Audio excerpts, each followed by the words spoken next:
Kami mau memuji, menyembah Engkau. Kami mau mengangkat suara kami. Kami mau buka hati kami lebar-lebar Tuhan. Kiranya Tuhan Yesus bertahta di tengah-tengah kami. Kiranya Tuhan bertahta di atas pujian penyembahan kami. Dan kami yakin dan percaya, ketika kami dengan sungguh-sungguh menghampiri tahta kasih karunia-Mu, Engkau ada di tengah-tengah kami. Mujizat-Mu turun melawat setiap kami Tuhan. Terima kasih Yesus. Kami mau mulai ibadah kami. Kiranya Tuhan Kau mengurapi jalannya ibadah ini dari awal, pertengahan hingga akhirnya. Hanya di dalam nama Tuhan Yesus. Haleluya. Amin.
Hanya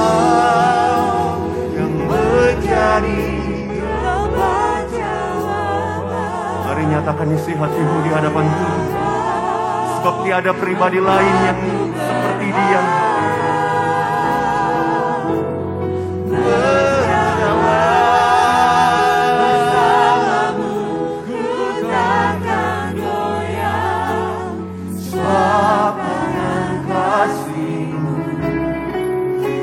Sedia bagiku, selamanya Kau ku cinta.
Saudara lapatak kaya lama ya lama ya lama ya lama ya lama.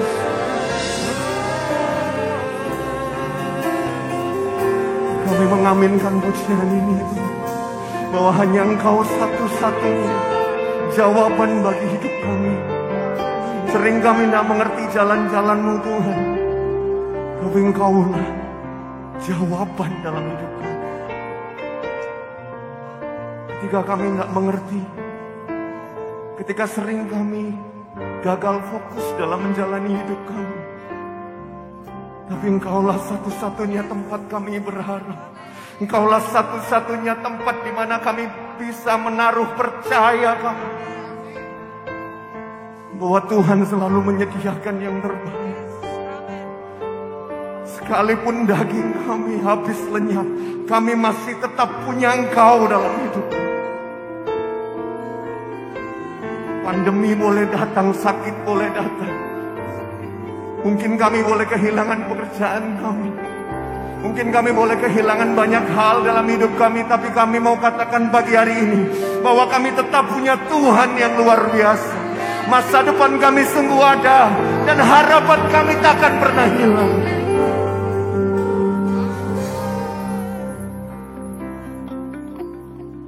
Ku masih punya Tuhan, punya pengharapan.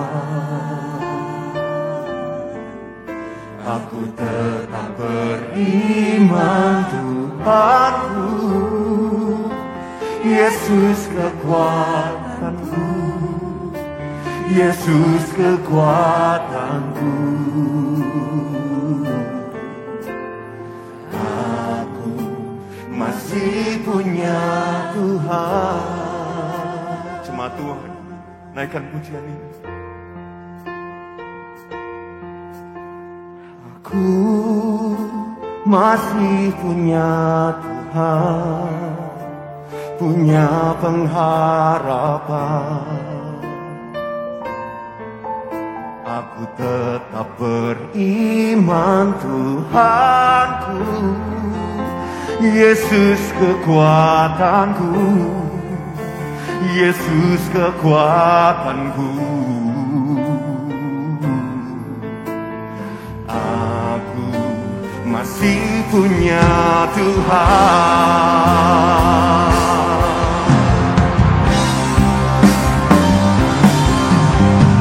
Aku masih punya Tuhan. Kau yang percaya,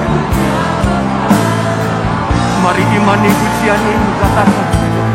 Aku tetap beriman Tuhanku, Yesus kekuatanku, Yesus kekuatanku.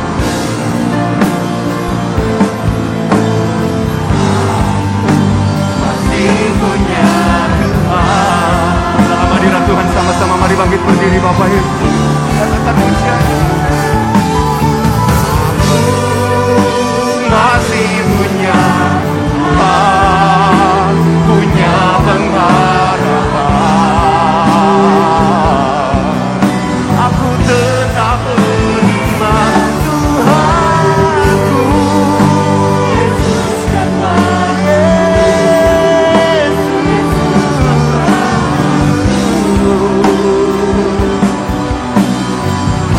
aku masih punya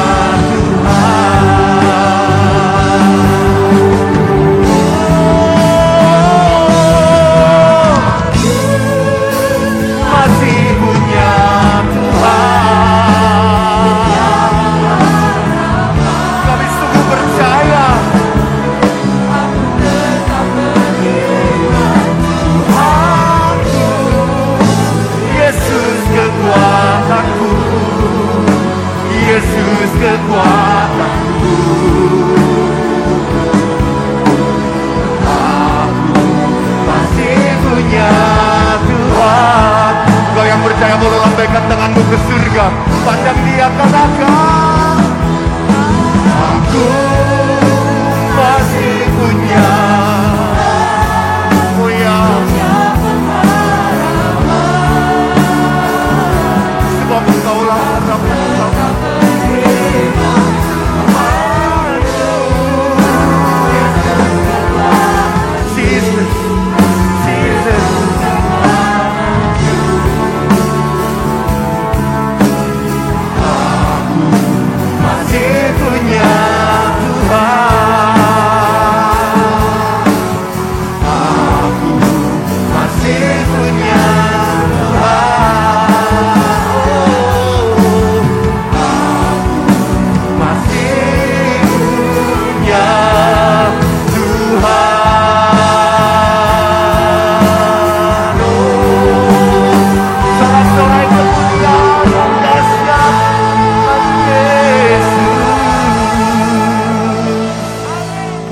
masa depan kami sungguh ada dan harapan kami tidak akan hilang. Karena kami punya Tuhan yang dahsyat, Tuhan sumber pengharapan kami. Kami mau mengeluh-elukan, memuji nama-Mu lebih dan lebih lagi Tuhan. Di dalam nama Yesus, Engkau yang siap memuji Tuhan dengan saya katakan amin. Haleluya. Mari hampiri tahta kasih karunia-Nya dengan ucapan syukur Bapak Ibu. Lebih Allah yang baik.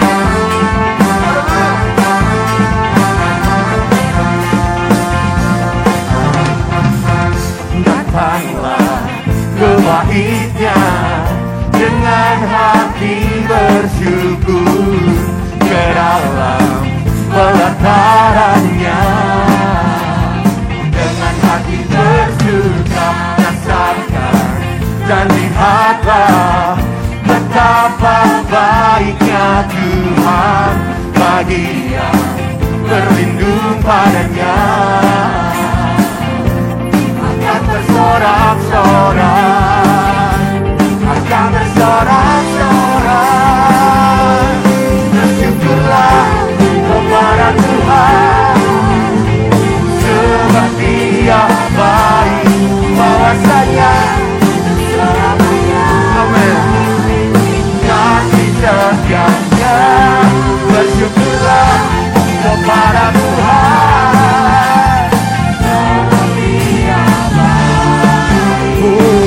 bahwasanya selamanya kasih setianya.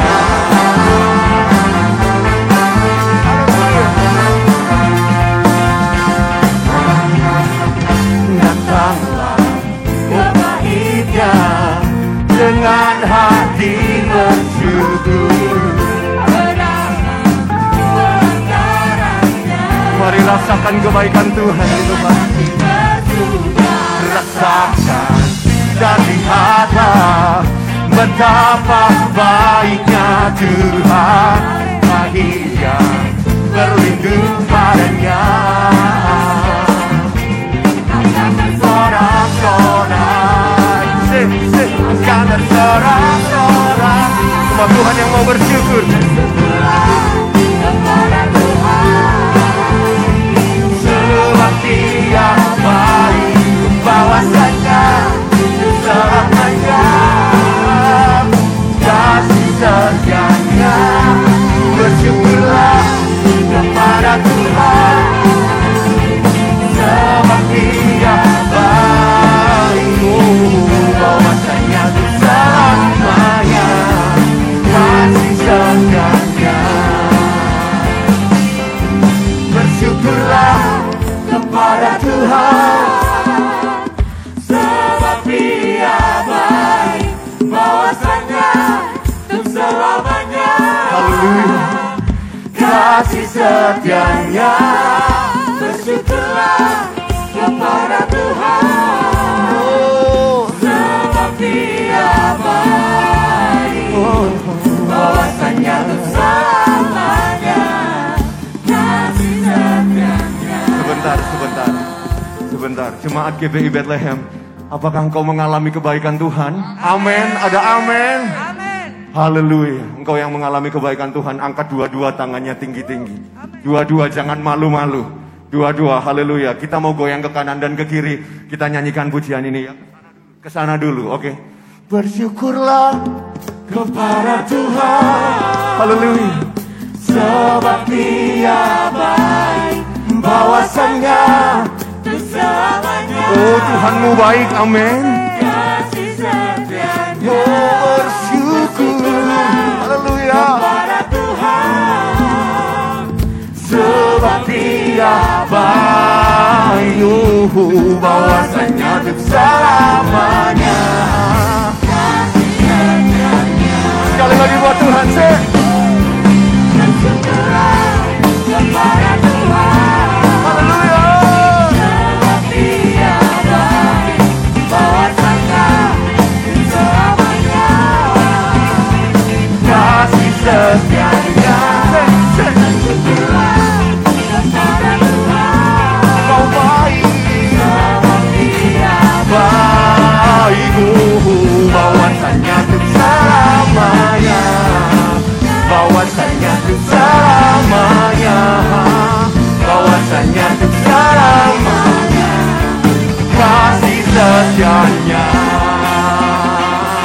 berikan sorak-sorai bagi Tuhan.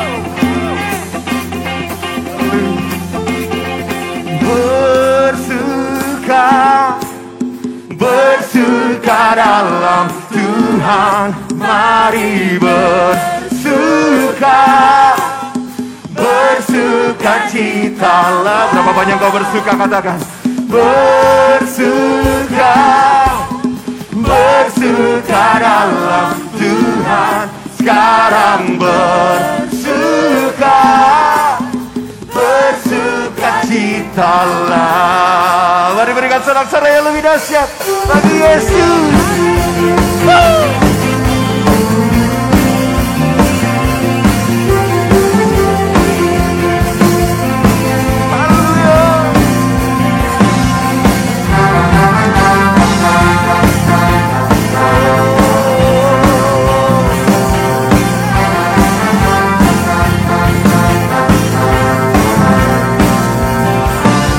Sama-sama. Hari ini hari yang telah dijadikan Tuhan, mari kita bersuka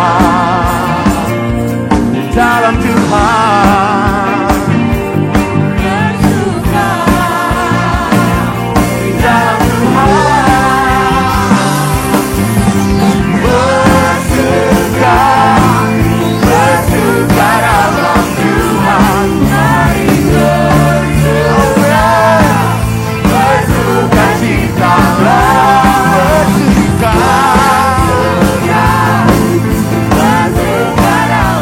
Tuhan. Sekarang bersuka, bersuka citalah.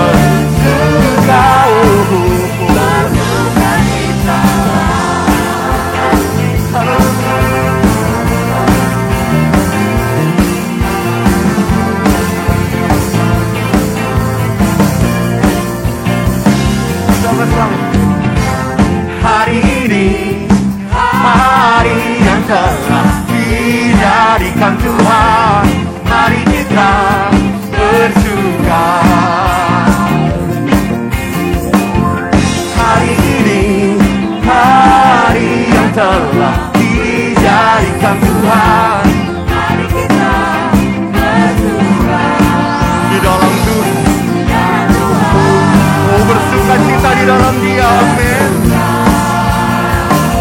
Di dalam Tuhan, bersuka cita, bersuka dalam Tuhan. Mari bersuka cita, bersuka dalam Tuhan. Sekarang bersuka citalah. Sekarang bersuka, sekarang bersuka, sekarang bersuka, bersuka citalah.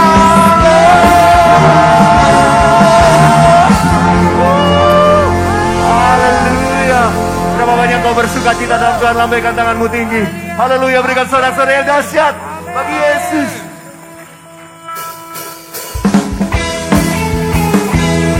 Sebab di dalam nama Tuhan ada kuasa, amin.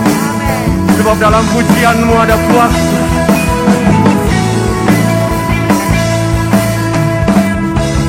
Firman menerangi jalan, amin.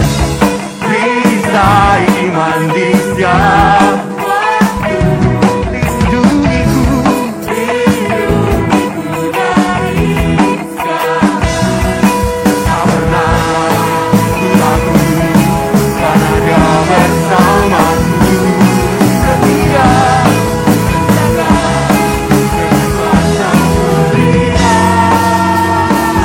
sesat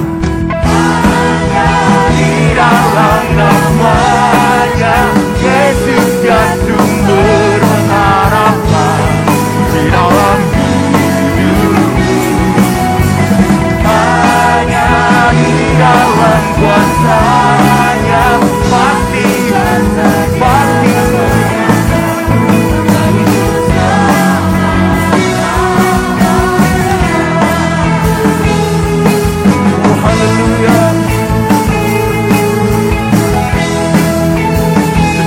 membebaskan engkau dan saya, Bapak Yesus. Kebenaran yang bebas selalu berikan ku kekuatan. Ada Engkau, ada di segala tantangan. Tak pernah ragu karena Kau bersamaku setia.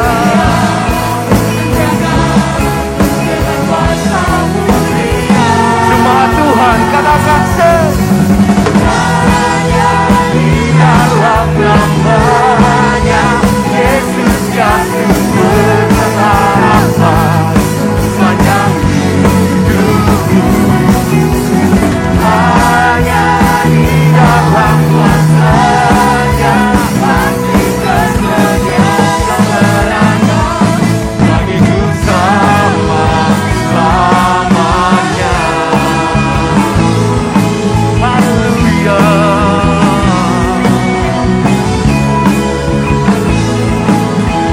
Mari sama-sama katakan dalam namanya. Dalam namanya ada pengharapan, dalam kuasa-Nya kemenangan. Dalam namanya, yes, ada pengharapan. Oh, kami percaya. Dalam kuasa-Nya kemenangan. Hanya di dalam nama. Berapa percaya, angkat tanganmu tinggi ke surga. Dia sumber pengharapan. Yes.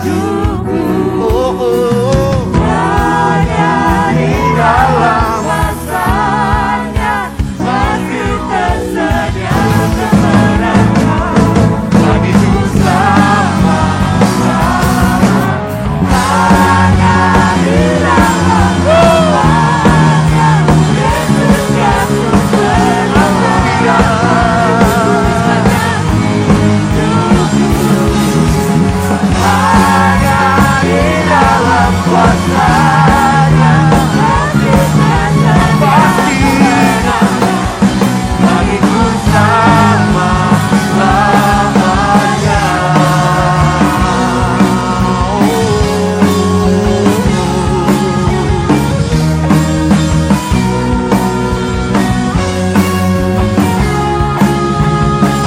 Dalam namanya ada pengharapan, dalam kuasa-Nya kemenangan.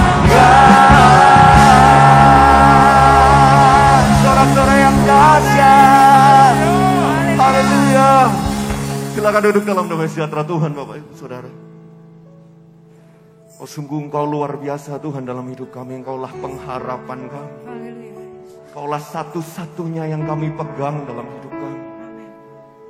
Ketika keadaan kami sepertinya tak kami mengerti, tapi Engkaulah satu-satunya yang dapat kami percaya. Kami boleh katakan pagi hari ini kami tidak mau khawatir. Kami tidak mau takut ke depan.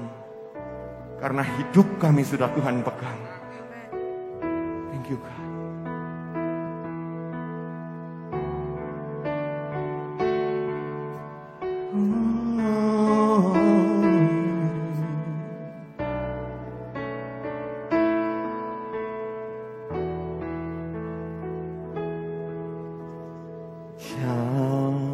Janganlah kau kuati tentang apapun juga, tetapi nyatakanlah dalam segala hal padanya.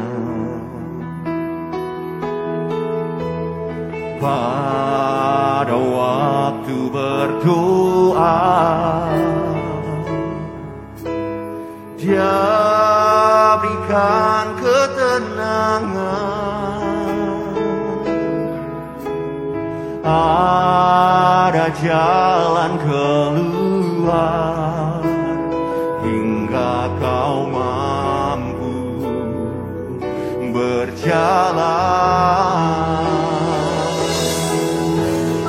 dalam suka dan duka, gunung atau lembah, Tuhan selalu ada di sana.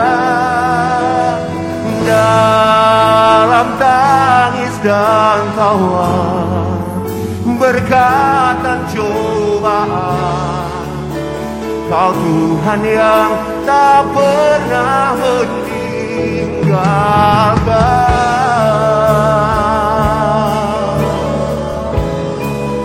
Mari sama-sama belajar pujian ini, bahwa Dia Tuhan yang selalu hadir setiap musim dalam hidup. Janganlah kau kuali, oh amin Tuhan, tentang apapun juga,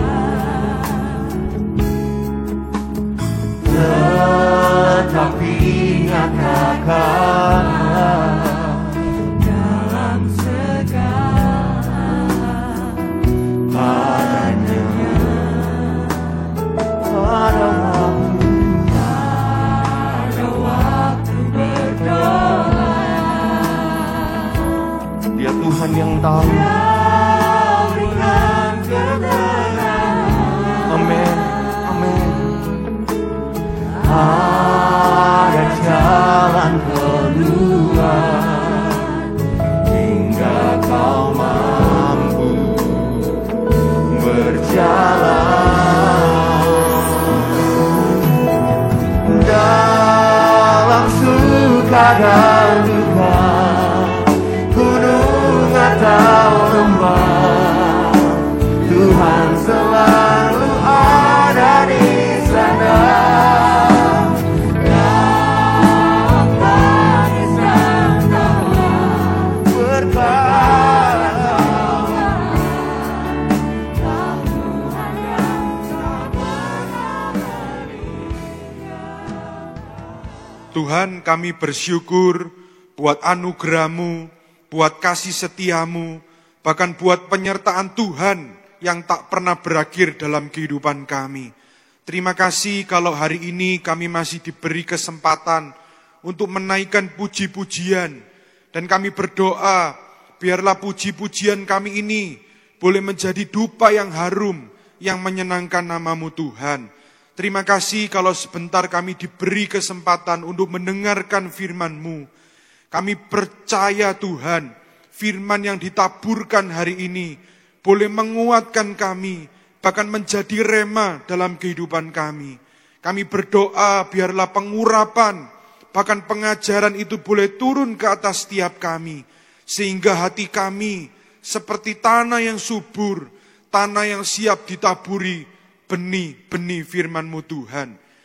Kami berdoa, berbicaralah atas setiap kami Tuhan, hanya di dalam nama Tuhan Yesus. Semua yang merindukan firman Tuhan, bersama dengan saya katakan, amin. Shalom, jemaat Bethlehem yang dikasihi Tuhan, merupakan satu sukacita saya bisa berada kembali di tengah-tengah saudara yang dikasihi dan dicintai oleh Tuhan. Dan walaupun hari ini kita masih bertemu secara online, tapi saya percaya jamahan Tuhan, hadirat Tuhan bekerja di tengah-tengah setiap kita. Mari hari ini saudaraku yang kasih Tuhan, kita sama-sama dengarkan firman Tuhan yang saya kasih tema, yaitu prioritas hidup. Mari kita sama-sama buka Alkitab yang kita punya di dalam Amos pasal yang kelima ayat yang keempat. Amos pasal yang kelima ayat yang keempat, di sana dikatakan, sebab beginilah firman Tuhan kepada kaum Israel, carilah aku, maka kamu akan hidup. Saudaraku yang kasih Tuhan, saya percaya hari ini yang namanya orang pasti punya kesibukan masing-masing. Ada yang sibuk bekerja, ada yang sibuk mengurusi rumah tangga, ada lagi yang sibuk ngurusi hobi, dan lain sebagainya. Tapi kalau kita lihat orang-orang hari ini, saya percaya banyak orang itu punya to-do list, atau agenda kegiatan apa-apa saja yang harus dilakukan dari hari demi hari, minggu demi minggu, bahkan bulan kepada bulan. Tapi hari ini, apakah kita itu punya prioritas hidup yang tepat? Dan biasanya prioritas hidup seseorang itu bisa diketahui, bisa dilihat dari apa yang sesuatu yang paling berharga dalam kehidupannya. Contoh, ada orang yang hatinya itu sangat mencintai keluarganya daripada pekerjaannya. Artinya, berarti orang itu prioritas utama dalam kehidupannya adalah keluarga. Karena dia merasa bahwa keluarganya itu jauh lebih berharga daripada pekerjaannya. Ada juga orang yang hatinya, dirinya, itu menganggap bahwa pekerjaan adalah sesuatu yang lebih berharga daripada keluarganya. Berarti prioritas utama dalam kehidupannya adalah pekerjaannya. Tapi ada juga, saudara, orang-orang yang hatinya itu ditaruh di dalam hobinya. Orang punya hobi naik motor misalkan, hobinya mancing, hobinya pelihara ikan, hobinya pelihara anjing misalnya, dan lain sebagainya. Dan ada orang yang sangat mencintai hobinya, lebih berharga daripada pekerjaannya. Artinya apa? Berarti prioritas utama dalam kehidupan seseorang ini adalah hobinya. Dan kita tahu hari ini bahwa di mana kita meletakkan hati kita, entah kita sadar atau tidak sadar, itu adalah prioritas utama di dalam kehidupan kita. Dan sering kali terjadi, saudara, anak-anak Tuhan hari ini, kehidupannya berantakan, kehidupannya mulai tidak enak, mulai kacau balau, kalau mereka punya prioritas yang salah dalam kehidupan ini. Kita tahu sejak awal di mana kita itu menerima Tuhan sebagai Tuhan dan Juru Selamat dalam kehidupan kita. Kita itu disebut anak-anak Tuhan. Apa artinya kita anak-anak Tuhan? Artinya kita itu harus memiliki prioritas hidup yang benar. Kita itu harus belajar menaruh kemana hati kita ditaruh. Di sanalah prioritas hidup kita. Kalau kita ingin disebut sebagai anak-anak Tuhan, kita itu harus belajar menjadikan Tuhan sebagai prioritas utama dalam kehidupan kita. Kalau hari ini, saudara, kita itu cek diri kita itu mulai merasa hati kita itu kering. Lalu kemudian kita itu merasa mulai khawatir dalam menjalani kehidupan ini. Kita gampang takut, nanti ada berita inflasi, bensin naik, lalu minyak goreng naik. Kita mulai takut, kita mulai gentar. Lalu kita merasa bahwa hidup kita itu hampa, tidak ada sesuatu yang membuat diri kita bahagia. Sekalipun kita itu dilihat orang bahagia, tapi kita sendiri merasa diri kita itu tidak bahagia. Karena hari ini, saudara, Banyak orang itu yang kelihatannya senyum-senyum, kelihatannya bahagia, kelihatannya baik-baik saja, tapi di dalam hatinya dia itu penuh dengan kesedihan, penuh dengan air mata. Rasanya hidup ini kok nggak ada bahagianya. Kok rasanya hidup itu mulai tidak teratur. Karena kesibukan kita, karena banyak agenda, hidup kita jadi tidak teratur. Lalu kita mulai merasa nggak damai sejahtera. Lalu kemudian kita merasa kok banyak masalah terjadi dalam kehidupan saya. Kita mulai merasa banyak pertikaian. Lalu mungkin di dalam keluarga kita akhir-akhir ini banyak pertengkaran terjadi di dalam rumah tangga kita. Karena hal-hal yang sepele, hal-hal yang sederhana. Mungkin karena salah mencet odol jadi tengkaran. Kan bisa jadi saudara. Karena kondisi hati yang tidak baik, lalu karena salah hal yang sedikit, tengkarnya jadi rumit dan berantakan sekali. Lalu membuat hubungan kita dengan suami, istri, anak-anak berubah, berantakan karena kesibukan masing-masing. Kalau sudah begini, bisa jadi kita itu salah menentukan prioritas di dalam kehidupan ini. Entah itu kita menaruh hati kita, prioritas kita di dalam keluarga kita, di dalam pekerjaan kita, di dalam hobi kita. Tapi hari ini saudaraku yang dikasihi Tuhan, kalau kita jadi anak-anak Tuhan, kita menaruh prioritas utama di dalam kehidupan ini adalah Tuhan.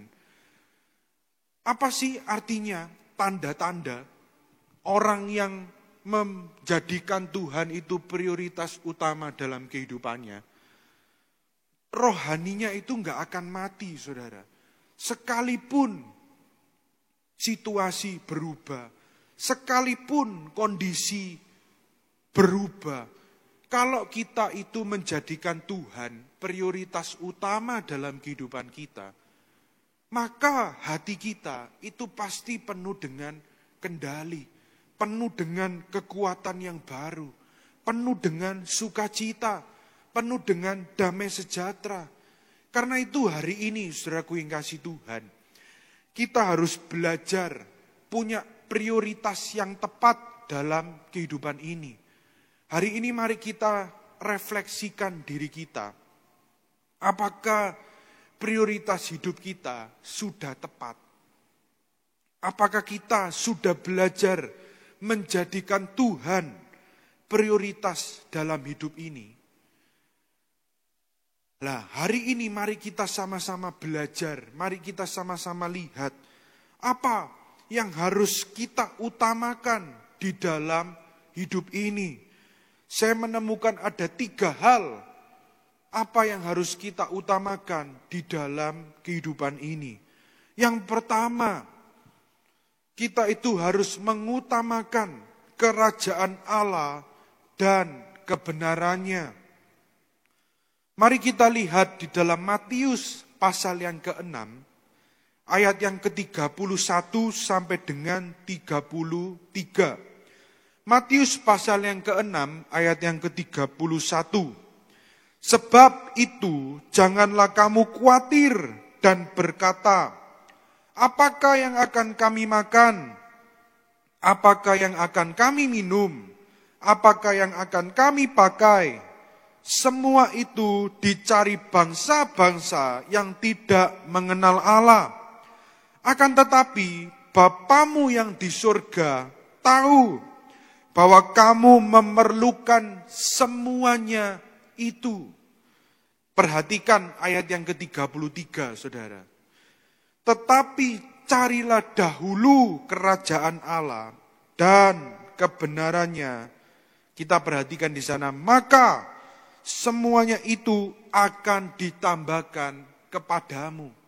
Kita tahu bahwa ayat yang ke-33 ini, saudara, sering kali kita dengar. Tetapi carilah dahulu kerajaan Allah maka semuanya akan ditambahkan kepadamu. Kita sering dengar ayat ini.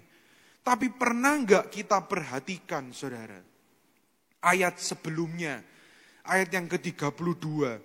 Di sana dikatakan, akan tetapi, sebelum ayat itu, saudara, akan tetapi Bapamu yang di surga tahu bahwa kamu memerlukan semuanya itu.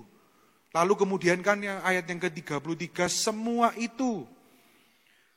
Apa artinya semua itu? Ya semua yang kita butuhkan dalam kehidupan ini.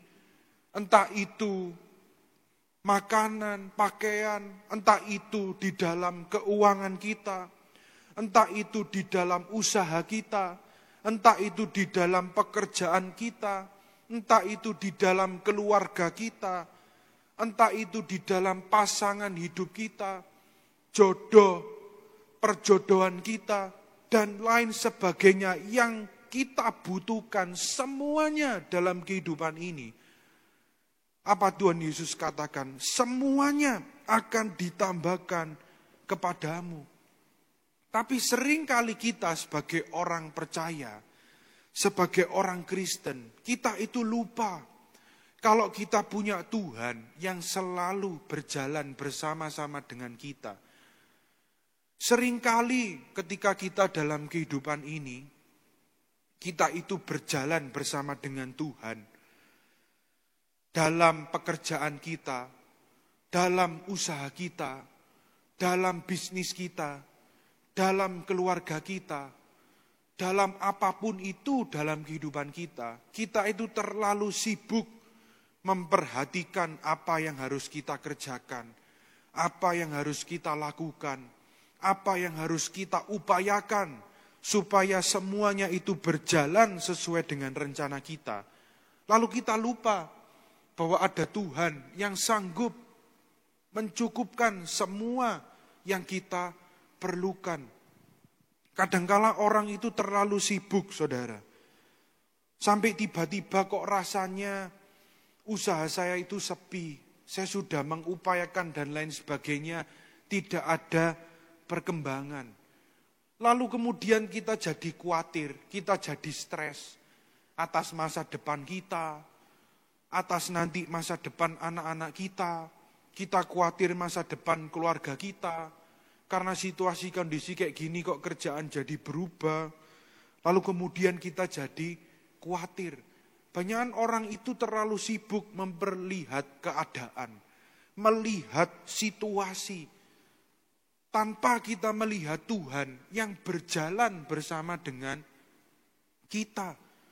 Karena Tuhan itu enggak pernah maksa, saudara, untuk mengundang, untuk maksa, untuk datang sama kita. Tapi kita itu yang harus cari Tuhan. Maka Tuhan yang dekat dengan kita. Kita itu harus belajar hidup di dalam kerajaan Allah. Apa yang harus jadi utama dalam kehidupan kita? Yaitu hidup di dalam kerajaan Allah. Apa artinya orang yang hidup di dalam kerajaan Allah? Kita itu memiliki pengaruh Allah atas bumi melalui kehendaknya. Artinya apa? Kalau dalam hidup ini, Tuhan itu punya kehendak dalam kehidupan kita. Tuhan itu punya maksud di dalam hidup kita. Dan Tuhan itu punya tujuan di dalam kehidupan setiap kita. Untuk apa? Untuk menghasilkan sesuatu yang baik. Supaya apa? Supaya diri kita, supaya setiap orang percaya, anak-anak Tuhan, itu memiliki gaya hidup surgawi. Karena kita harus tahu, saudara, kita ini warga kerajaan Allah. Yang setuju katakan amin. Iya, kalau kita itu warga kerajaan Allah, artinya hidup kita, cara kita hidup, itu harus sesuai dengan warga kerajaan Allah. Bagaimana caranya? Kita itu harus belajar di dalam kehidupan ini untuk membuat Tuhan sebagai prioritas utama di dalam kehidupan ini. Carilah dahulu kerajaan Allah dan kebenarannya. Artinya apa? Kita itu harus tinggal di dalam kebenaran. Kita harus hidup di dalam kebenaran. Sekalipun hari ini kita belum melihat hal-hal, perkara-perkara besar Tuhan jadikan dalam kehidupan kita. Tapi kita itu harus belajar hidup di dalam kebenaran. Kita harus belajar cari dahulu Tuhan, kerajaan Allah. Maka apa? Semuanya itu apa? Semua yang kita butuhkan, Tuhan akan tambahkan dalam kehidupan kita. Itu yang pertama, saudara. Sekarang yang kedua, kita lihat di dalam Filipi 3 ayat yang ke-20. Di sana dikatakan, di dalam Filipi 3 ayat yang ke-20, karena kewargaan kita adalah di dalam sorga, dan dari situ juga kita menantikan Tuhan Yesus Kristus sebagai juru selamat. Kita itu warga kerajaan Tuhan. Karena keluarga kerajaan kita ini ada di dalam sorga, disitulah kita juga menanti-nantikan Tuhan sebagai juru selamat, sebagai Kristus, penyelamat kita. Artinya kita apa? Kita itu harus tinggal di dalam kebenaran. Kita harus mengutamakan kerajaan Allah dan kebenarannya. Supaya apa? Supaya hal-hal besar, hal-hal yang tidak pernah didengar oleh telinga kita, hal-hal yang tidak pernah dilihat oleh mata kita, itu Tuhan tambahkan di dalam kehidupan kita. Itu yang pertama, saudara. Sekarang yang kedua, apa yang harus kita utamakan dalam kehidupan ini? Kalau yang pertama itu hidup di dalam kebenaran dan kerajaan Allah. Yang kedua, kita itu harus mengasihi. Sama-sama kita katakan ya, 2, 3, mengasihi. Mari kita lihat di dalam 1 Yohanes pasal yang keempat, ayat yang ke-11. 1 Yohanes 4 ayat yang ke-11, saudara-saudaraku yang kekasih, jikalau Allah sedemikian mengasihi kita, maka haruslah kita juga saling mengasihi. Kalau yang pertama kita itu harus hidup di dalam kebenaran. Yang kedua, saudara, perintah Tuhan buat kita semuanya adalah kita itu harus belajar mengasihi. Mengasihi saudara kita, mengasihi sesama kita, mengasihi keluarga kita. Bahkan kita itu harus jadi berkat bagi banyak orang. Selain kita itu menjadikan Tuhan prioritas utama di dalam kehidupan kita, kita itu juga harus belajar mengasihi sesama kita. Artinya apa? Orang yang mengasihi. Artinya kalau kita itu diberkati, kita itu harus belajar memberkati. Kalau kita itu diberi sama Tuhan hal yang besar, kita pun juga harus memperhatikan orang. Supaya kalau kita perhatikan orang, hidup kita pun pasti akan diperhatikan sama Tuhan. Itu yang kedua, saudara. Sekarang yang terakhir, apa prioritas utama yang harus kita utamakan dalam hidup kita? Yang ketiga adalah menghasilkan buah. Sama-sama kita katakan ya, 2, 3, menghasilkan buah. Mari kita lihat di dalam Yohanes pasal yang ke-15, ayat yang ke-16. Bukan kamu yang memilih aku, tetapi akulah yang memilih kamu. Dan aku telah menetapkan kamu supaya kamu pergi dan menghasilkan buah.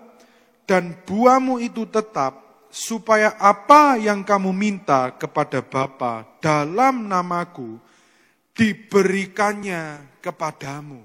Jadi kalau hari ini saudara, kita itu ingin sesuatu, kita butuh sesuatu dalam kehidupan ini, entah itu jodoh, entah itu lompatan-lompatan dalam kehidupan, pekerjaan, Lalu kita ingin Tuhan perlebar daerah kekuasaan kita. Kita ingin Tuhan itu melakukan sesuatu yang besar dalam kehidupan ini. Yang harus kita utamakan dalam kehidupan ini, sebelum itu semuanya, kita itu harus apa? Kita harus menghasilkan buah. Karena apa? Kita anak-anak Tuhan, kita itu dipilih Tuhan. Bukan kita yang memilih, tapi Tuhan yang memilih kita. Kalau kita ingin sesuatu hal besar yang Tuhan titipkan dalam kehidupan kita, harusnya kita itu jadi pribadi yang menyenangkan Tuhan. Pribadi yang menyenangkan hati Tuhan. Supaya Tuhan itu memberikan surat izin untuk memiliki banyak hal yang besar. Sama dengan pekerjaan, saudara. Kalau kita ingin dipromosikan sama bos kita, atau kita jadi bos ingin mempromosikan karyawan kita, tentu itu enggak sembarangan. Kita lihat dulu, apakah dia punya kemampuan yang lebih daripada rekan yang lainnya? Apakah dia jadi pribadi yang bisa dipercaya? Apakah dia punya kelebihan-kelebihan yang lebih baik daripada rekan yang lainnya? Lalu kemudian dia itu enggak ada trust issue. Pasti jadi pertimbangan untuk dipromosikan ke posisi yang lebih tinggi, saudara. Sama dengan kehidupan kita, kalau kita mau melihat promosi Tuhan di dalam hidup ini, kita mau melihat berkat besar Tuhan berikan di dalam kehidupan kita, kita itu harus jadi pribadi yang menghasilkan buah. Karena kalau kita lihat di dalam firman Tuhan, saudara, Tuhan itu membedakan orang-orang yang produktif dengan orang-orang yang tidak produktif atau mandul atau tidak menghasilkan buah. Dan kalau kita lihat di dalam Matius pasal yang ke-7 ayat yang ke-19. Matius 7 ayat 19 mengatakan, dan setiap pohon yang tidak menghasilkan buah yang baik pasti ditebang dan dibuang ke dalam api. Artinya apa? Kalau kita jadi anak-anak Tuhan yang tidak menghasilkan buah, maka kita akan dibuang dan ditebang. Lalu kemudian kita lihat di dalam Matius pasal yang ke-21 ayat yang ke-19. Di sana juga dikatakan, dekat jalan ia melihat pohon ara, lalu pergi ke situ. Tetapi ia tidak mendapat apa-apa pada pohon itu selain daun-daun saja. Katanya kepada pohon itu, engkau tidak akan berbuah lagi selama-lamanya. Dan seketika itu juga keringlah pohon ara itu. Artinya apa? Kalau kita sebagai anak-anak Tuhan tidak berbuah, tentu kita itu tidak bisa dinikmati. Tentu kita itu tidak bisa menjadi berkat. Atau dengan kata lain, kalau kita tidak berbuah, artinya apa? Kita itu mati secara rohani. Kita itu anak-anak Tuhan, kita disebut warga kerajaan Allah. Kalau kita tidak menghasilkan buah, selain kita dibuang dan ditebang, kita itu mati secara rohani. Dan biasanya orang yang mati secara rohani, kehidupannya penuh dengan tekanan, penuh dengan situasi yang membuat dia itu menjadi ragu dengan imannya, ragu dengan kepercayaannya. Maka dari itu hari ini mari kita melihat bagaimana agar kita dapat berbuah. Ada 5 langkah supaya kita itu dapat berbuah, saudara. Bagaimana agar kita dapat berbuah? Yang pertama, kita itu harus berakar di dalam Kristus. Kalau kita ingin melihat hidup kita menghasilkan buah, saudara, Langkah yang pertama yang harus kita lakukan, yaitu kita itu harus berakar di dalam Kristus. Dan orang yang berakar dalam Kristus, tanda-tanda orang yang memiliki akar yang kuat di dalam Kristus, itu kalau di dalam kehidupan kita ada tekanan, ada persoalan, ada masalah, ada pressure, ada hal-hal yang tidak kita inginkan, badai kehidupan, badai persoalan di dalam kehidupan ini. Orang yang berakar kuat di dalam Kristus, sekalipun itu membuat diri kita tak berdaya, habis lenyap, kita itu tetap berkata, tetaplah Tuhan Allah selama-lamanya. Kadang orang kalau misalkan nggak punya akar yang kuat di dalam Kristus, saudara. Kadang kita itu sering loh bertanya, kalau kita punya sakit tahunan, kita berdoa, kita bergumul, kita berpuasa supaya sakit kita ini sembuh. Tapi kita nggak ngelihat itu terjadi. Lalu kita mulai bertanya, apakah Tuhan itu masih sanggup menyembuhkan? Apakah mujizat itu masih terjadi dalam kehidupan ini?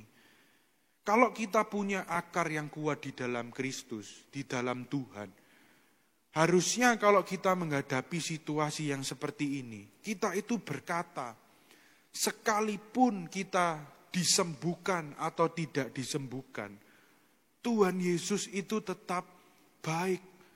Sekalipun kita tidak melihat hal yang kita inginkan terjadi dalam kehidupan ini, kita harus tetap berkata, tetaplah Tuhan selama-lamanya. Yang setuju katakan amin. Itu langkah yang pertama, saudara. Sekarang langkah yang kedua, bagaimana agar kita dapat berbuah? Yang kedua, kita itu harus melekat pada sang pokok, Yesus Kristus.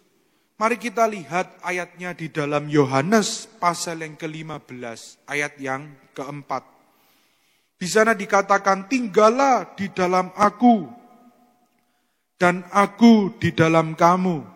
Sama seperti ranting tidak dapat berbuah dari dirinya sendiri, kalau ia tidak tinggal pada pokok anggur. Demikian juga kamu tidak berbuah, jikalau kamu tidak tinggal di dalam aku. Artinya yang kedua adalah kalau kita ingin menghasilkan buah, kita itu harus belajar melekat pada pokok anggur, melekat pada Kristus, melekat kepada Yesus. Bagaimana caranya kita itu melekat kepada Kristus, saudara? Kalau hari ini kita sebagai anak-anak Tuhan diperhadapkan situasi dan kondisi yang kita sendiri nggak bisa menemukan Tuhan di dalam kehidupan saudara. Karena situasi dan kondisi saudara yang begitu berat, sampai rasanya kita itu nggak bisa melihat Tuhan. Kalau misalkan kita merasa demikian saudara, kalau situasi dan kondisimu tidak bisa membuat saudara melihat Tuhan, kita itu harus mencari Tuhan melalui apa? Kitab suci saudara, Alkitab, firman Tuhan. Kalau kita ingin melekat lebih lagi kepada pokok anggur, kita nggak bisa ngelihat Tuhan lagi. Kita harus belajar, lekatkan diri kita sama hadirat Tuhan. Ambil waktu untuk dekat sama Tuhan, baca firman Tuhan. Supaya apa? Supaya ada hal yang supernatural, hal yang di luar dari logika kita, yang memampukan kita, menguatkan kita, bahkan meneguhkan hati kita. Itu yang kedua, saudara. Sekarang yang ketiga, bagaimana agar kita itu dapat berbuah? Yang ketiga, kalau orang ingin jadi buah yang baik, yang matang, itu harus apa, saudara? Dibersihkan. Mari kita lihat Yohanes pasal yang ke-15 ayat yang kedua. Setiap ranting padaku yang tidak berbuah, dipotongnya, Dan setiap ranting yang berbuah dibersihkannya. Supaya apa? Supaya ia lebih banyak berbuah. Artinya apa, saudaraku yang kasih Tuhan? Di dalam kehidupan ini kita itu harus percaya. Roma 8 ayat 28. Bahwa segala sesuatu yang terjadi di dalam kehidupan ini. Itu apa? Untuk mendatangkan kebaikan. Tapi kalau kita ambil rema hikmatnya dari ayat ini, saudara. Seringkali kita itu lupa di dalam kehidupan ini. Kalau Tuhan izinkan sesuatu terjadi dalam kehidupan kita, kita harus tahu itu semuanya atas seizin Tuhan. Dan tujuan Tuhan menjadikan segala sesuatu di dalam kehidupan ini. Entah itu ujian, entah itu masalah, entah itu persoalan. Tujuannya cuma satu, saudara. Untuk mendatangkan kebaikan. Supaya kita itu jadi pribadi yang bertumbuh. Pribadi yang menghasilkan buah. Caranya bagaimana? Kita dibersihkan. Dari apa? Dari kotoran-kotoran. Dari jamur. Supaya kita itu menghasilkan buah lebih lagi dalam kehidupan ini. Jadi hari ini kita senggol kiri kanan kita. Kalau sendirian senggol diri kita sendiri. Kalau seumpama kita itu hari ini menghadapi cobaan hidup. Artinya sebentar lagi kita akan melihat mujizat Tuhan. Yang setuju katakan amin. Itu yang ketiga, saudara. Sekarang yang keempat. Bagaimana agar kita itu dapat menghasilkan buah? Yang keempat, setelah dibersihkan, kita itu harus apa? Menjadi tanah yang subur. Mari kita lihat ayatnya di dalam Markus pasal yang keempat, ayat yang ke-8. Dan sebagian jatuh di tanah yang baik, ia tumbuh dengan suburnya dan berbuah. Hasilnya ada yang 30 kali lipat, ada yang 60 kali lipat, ada yang 100 kali lipat. Artinya apa, saudaraku yang kasih Tuhan? Di dalam hidup ini, selain kita itu menjadi anak-anak Tuhan, kita itu juga harus menjadi tanah yang subur. Artinya apa? Kita itu setiap orang diberikan hak, saudara, untuk melihat yang namanya kesuksesan. Kalau orang duniawi ngomong, kalau kita lahir miskin, itu bukan salah kita. Tapi kalau kita meninggal dalam keadaan miskin, itu adalah salah kita. Itu orang dunia berkata demikian, saudara. Tapi kalau kita anak-anak Tuhan, kita itu punya Tuhan yang ajaib, kita punya Tuhan yang luar biasa. Kan kita melihat kenapa kok berkat kita itu bisa berbeda-beda. Ada orang yang diberkati lebih luar biasa. Ada orang yang berkatnya biasa-biasa. Ada orang yang berkatnya kurang biasa. Macam-macam, saudara. Karena apa? Karena setiap individu kita itu punya berkat yang berbeda-beda. Kalau orang dunia ngomong ada rezekinya masing-masing. Tapi kalau saya percaya, saudara, kita anak-anak Tuhan. Kita itu punya Tuhan yang ajaib. Kita punya Tuhan yang luar biasa.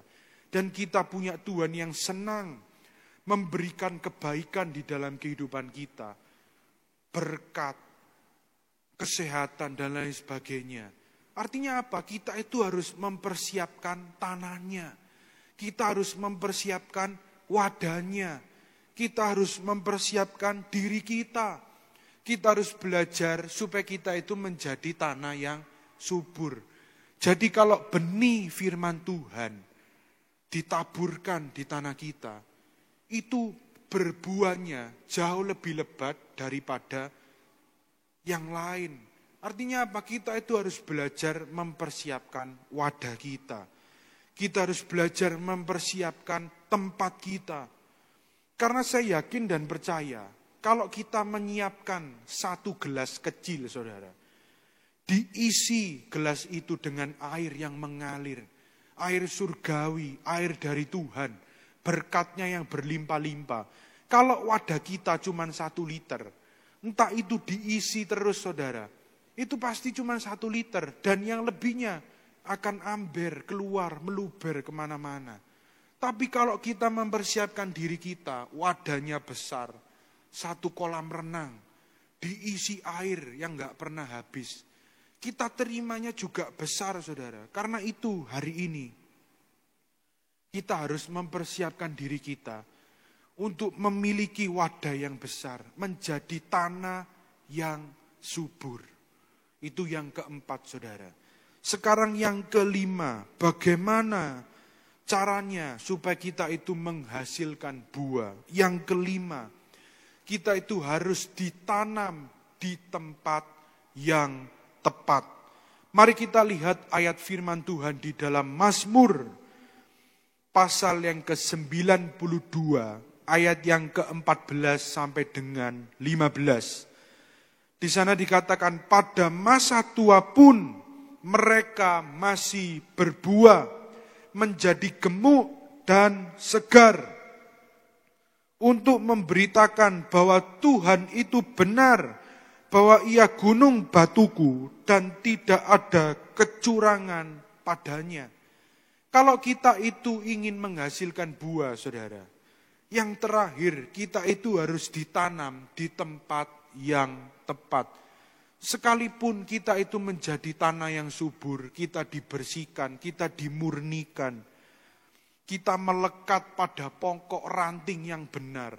Tapi kalau kita itu ditanam di tempat yang salah, lingkungan kita salah, kita tumbuh dalam lingkungan yang tidak benar, komunitas kita salah, kita memposisikan hidup kita di tempat yang salah, maka kita nggak akan melihat buah yang baik, kita nggak akan melihat hasil yang benar di dalam kehidupan ini. Contoh, saudaraku yang kasih Tuhan, kalau orang dunia berkata, kita ingin menghasilkan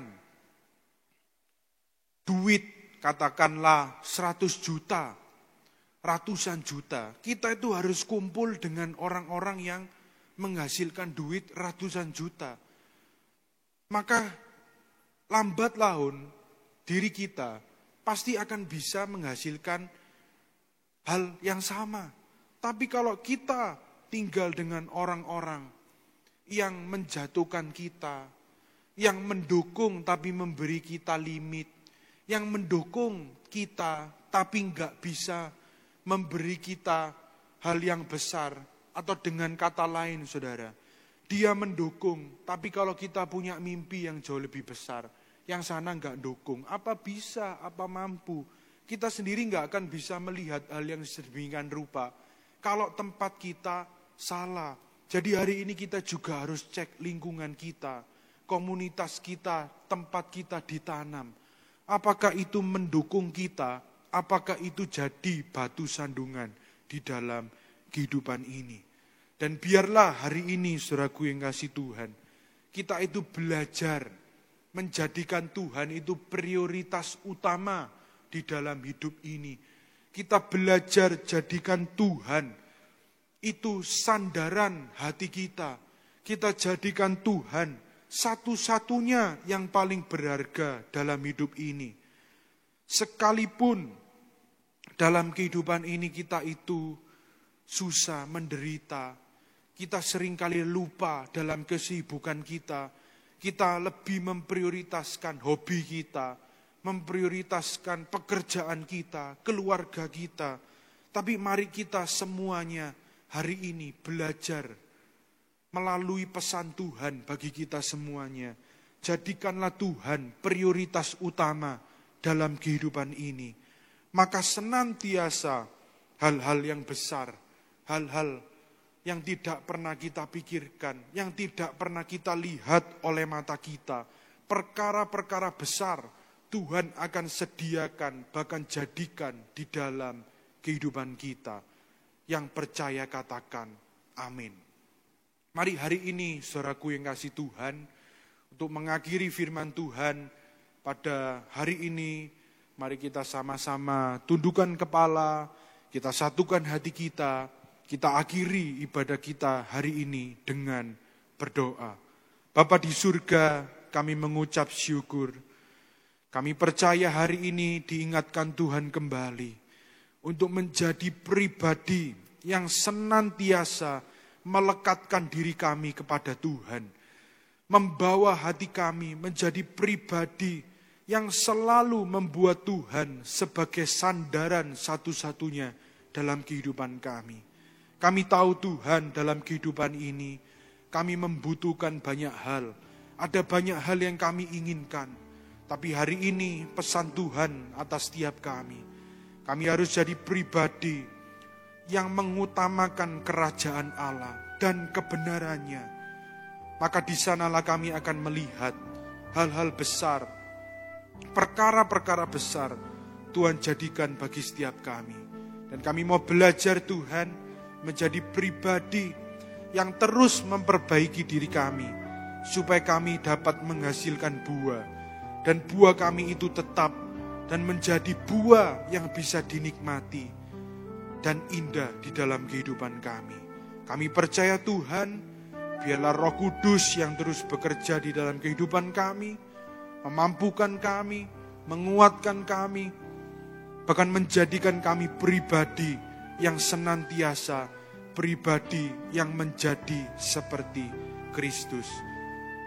Hamba-Mu telah menyampaikan isi hati-Mu Tuhan, tapi kami percaya benih firman Tuhan yang ditaburkan ini boleh menjadi rema, bahkan berbuah lebat di hati setiap kami, menguatkan kami, meneguhkan kami, bahkan menjadi kekuatan yang baru dalam kehidupan kami. Hanya di dalam nama Tuhan Yesus kami berdoa. Semua yang diberkati oleh kebenaran firman Tuhan, bersama dengan saya katakan, amin.